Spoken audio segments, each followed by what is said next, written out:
Alors c'est une maman et sa fille qui souhaitent changer de sexualité, qui m'ont consulté et bien sûr avec leur accord, je vous partage cette expérience de vie car je pense, en tout cas je l'espère, qu'elle sera bénéfique peut-être à des personnes qui seront dans cette situation-là parce que je pense que c'est quelque chose qui est tabou dans notre société aujourd'hui et moi, pour être honnête, c'est cette notion de jugement et de réaction négative par rapport à ce que font les autres qui, moi, me gêne le plus.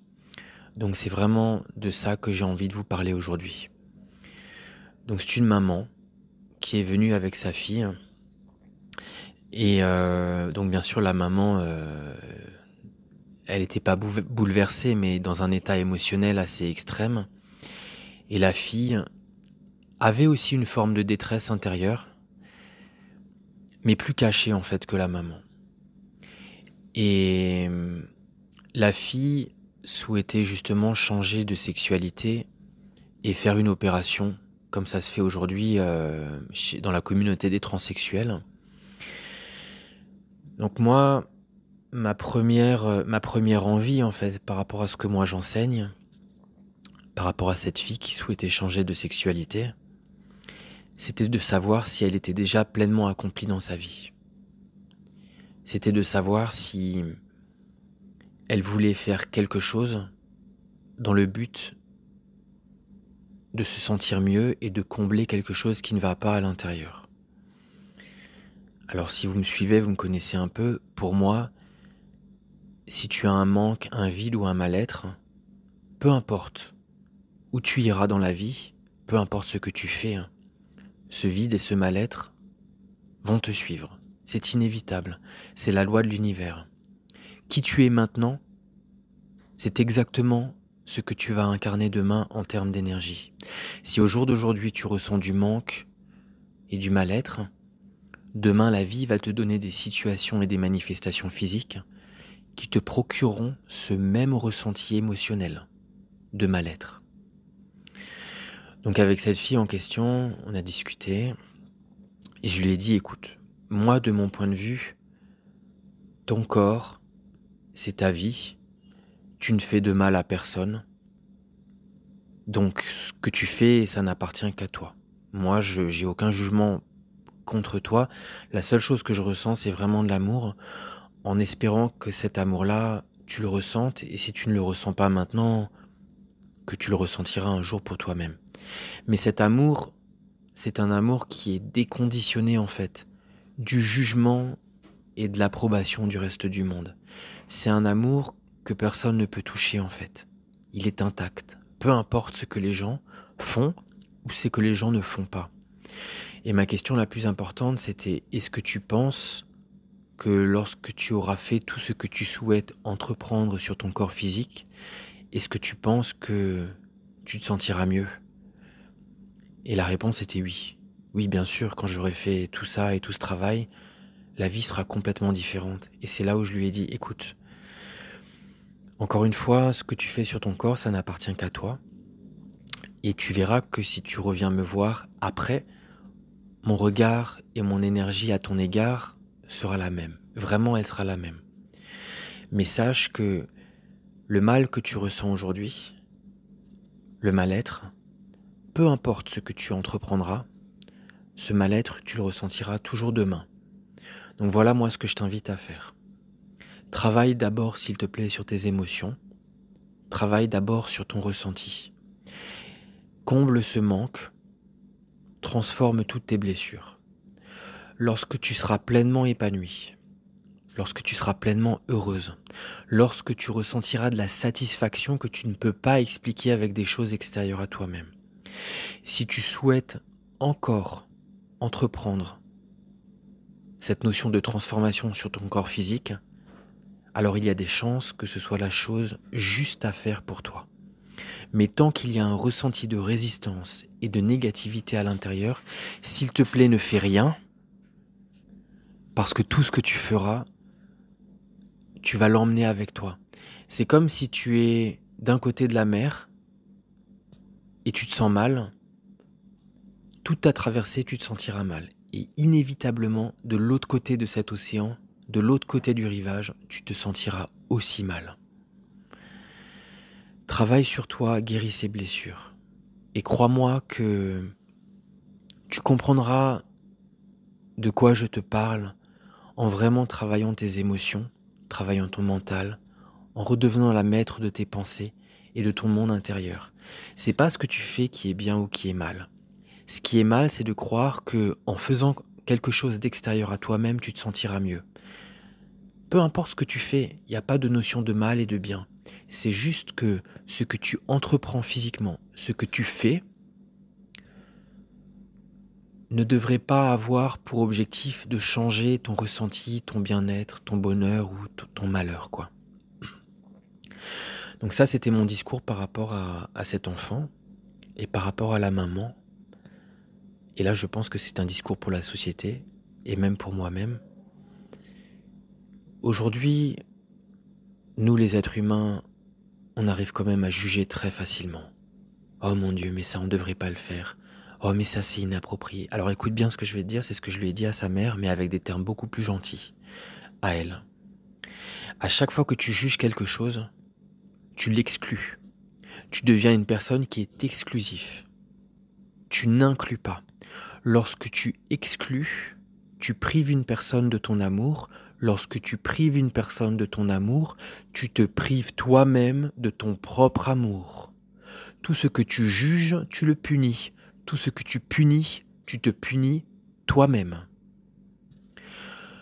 Lorsque tu acceptes ce que les autres font, lorsque tu essayes de le comprendre, lorsque tu deviens inclusif, c'est vraiment ça le mot, lorsque tu deviens inclusif, alors ton amour est présent absolument partout.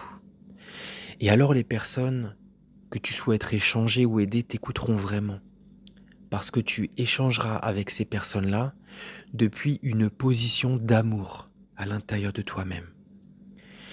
N'exclus jamais personne. Parce qu'en fait, nous, la société, on a l'habitude de condamner les gens. Ah, mais ça, c'est un acte de barbarie, ça n'est pas juste.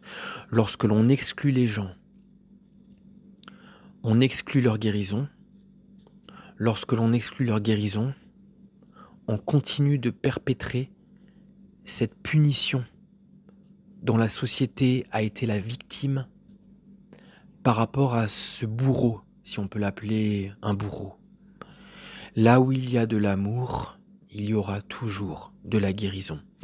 À chaque fois que de ta bouche ou de tes pensées sortent les mots suivants, ça n'est pas bien, tu es une personne qui est exclusive. Tu prives la personne de ton amour et tu te prives toi-même de ton amour.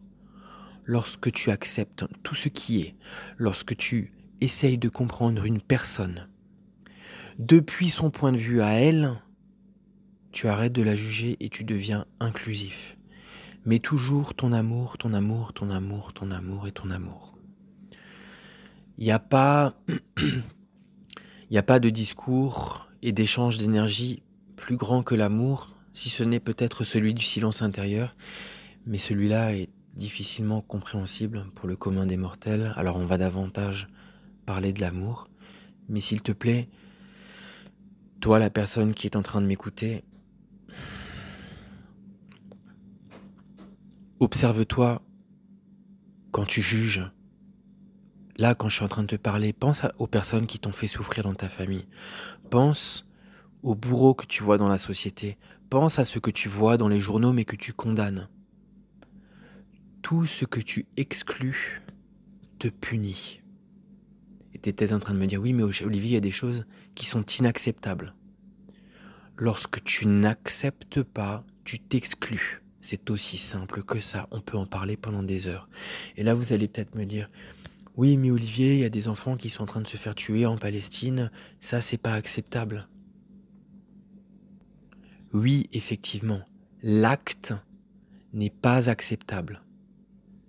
Mais il doit y avoir de l'amour sur le bourreau pour que celui-ci puisse guérir de sa folie. Si tu l'exclus, tu l'enracines dans sa folie et jamais elle ne guérira. S'il y a de l'amour pour tous, il y en a pour tous et pour tout le monde. Et il n'y a pas de limite. C'est aussi simple que ça. Imagine tout simplement Mère Teresa, ou Marie, ou les grands maîtres de l'histoire. Est-ce que tu crois que si un dictateur venait chez ces personnes-là, ou un violeur, ou un terroriste, ou un meurtrier, tu crois que si l'une de ces personnes-là viendrait pour dire je cherche l'absolution, je cherche à comprendre comment je peux trouver la voie de l'amour, est-ce que tu crois que Marie ou un grand maître ou un Bouddha dirait non, tu dégages, toi t'auras pas le pardon? Réfléchis, hein. Bien sûr qu'un maître comme ça lui montrerait le chemin. Et lui dirait, enfin je sais pas ce qu'il lui dirait, mais en tout cas c'est sûr. Moi j'ai vécu avec ces maîtres-là en Inde, et je vis avec ces guérisseuses aujourd'hui en Indonésie. Et je le vois avec ces guérisseuses qui ont un amour mais colossal. Et elles incluent tout le monde. Elles n'excluent jamais personne. Moi je le sens en fait dans leur énergie. Je sens que peu importe les personnes qui se présentent chez les guérisseuses, surtout chez celles qui sont éveillées spirituellement, leur amour, enfin l'énergie d'amour qu'elles émanent et qu'elles vibrent, cet amour-là ne change jamais. Peu importe les personnes qui viennent, peu importe que ce soit une personne qui soit bonne à l'égard de la société, ou peu importe que ce soit une personne qui soit mauvaise. Je sais qu'il y a beaucoup de personnes qui seront outragées par rapport à ce discours-là, et je m'en excuse, mais souviens-toi que les choses qui t'ont blessé, ce sont les choses qui seront ta plus grande libération un jour. Si tu ne l'acceptes pas maintenant, je te souhaite que tu le comprennes un jour, parce que quand tu feras l'expérience de cette libération, tu sauras ce que ça veut dire, et au-delà de comprendre ce que ça veut dire, tu ressentiras une reconnaissance, un bien-être et une paix intérieure que le mental ne peut tout simplement pas expliquer. Je terminerai là-dessus. Nos plus grandes souffrances sont en quelque sorte les graines de nos plus grandes libérations. Notre libération aura lieu lorsqu'il y aura de la compréhension et de l'amour à l'égard de nos plus grandes souffrances. Sinon, elles ne seraient tout simplement pas nos souffrances. Voilà. Encore une fois, j'espère que ce message ne choque personne. S'il t'a choqué, ma foi, bon bah, tant pis, hein. Et s'il t'a aidé, bah ma foi, tant mieux. Je t'envoie plein d'amour et je te remercie pour cette écoute.